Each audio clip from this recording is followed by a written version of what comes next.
Si mires enrere i recordes aquella Maria que volia ser actriu, què penses que diria a dia d'avui eixa xiqueta, que ara estàs aconseguint tot el que en el seu dia era un somni per a tu? Pues jo crec que estaria molt feliç i mira, fa poc ho pensava i crec que la Maria xiqueta que pensava que volia ser actriu tenia una idea de lo que suposava ser actriu que potser no es correspon en el que és a dia d'avui, i això a vegades genera un poc de frustració.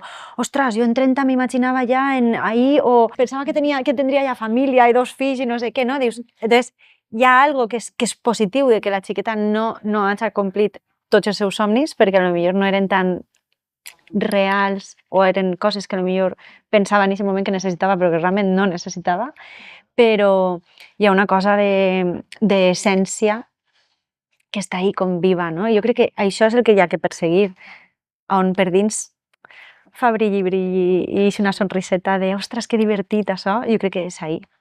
Eixe nervi especial, no? Eixe cuquet. Sí, sí.